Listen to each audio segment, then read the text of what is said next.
This is how Kentaro Miura's death changed my life. So if you guys didn't know, Kentaro Miura is the mangaka of Berserk, and he died like a couple months ago, and he was pretty young. He was like in his 50s. And there's this panel here that, you know, really spoke to me, right? He died doing what he wanted, no matter what, right? I bet he was happy. And so Kentaro Miura did what he loved, and, you know, maybe he passed away. You know, I'm sure the same applied for him. The thing was, when he died, I was doing something that I didn't love. I'm making a whole YouTube video on this, but I used to be full-time in the finance sector as a like kind of tech consultant. And I would, you know, work from 8 a.m. to like 7 p.m. Just doing this full-time job. And then all the social media stuff that you guys saw and all the writing I would do would be from when I clocked out from 7 o'clock p.m. to like 1 a.m. and I would sleep like, you know, a couple hours, and then I would just do the same thing. And then on the weekends, I would work the full day as a writer, you know, trying to follow my dreams and make the whole manga thing come true. And when Kentaro died, you know, I was thinking a lot about already quitting my job and becoming a full-time author, which I am now. You know, the income was there, but there's just a lot of like lack of stability in my life that I was just not comfortable with because, you know, I've been always a very risk-averse person.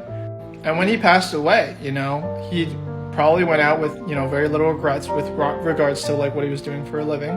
But I thought about like, you know, if that was me and I was 50 and I continued on this path of, you know, working in this job that I didn't really want to work in, thinking of what could have been if I just pursued, you know, made the jump to pursue an author career full-time, and one day I just died, you know, I would live with so much regret.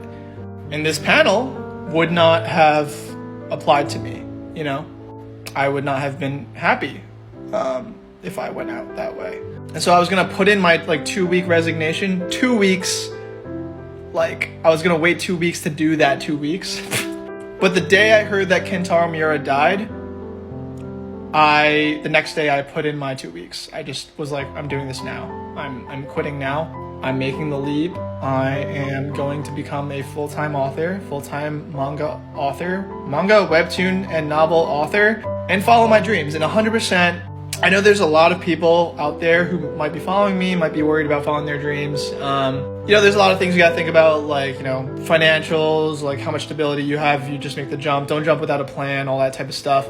But I think one thing to think about is, you know, if you were to randomly die one day, which hopefully never happens, but if you were, you know, would you be happy with what you did and how you lived your life, you know? Hopefully you guys don't have too many regrets, so. That's how Miura changed my life.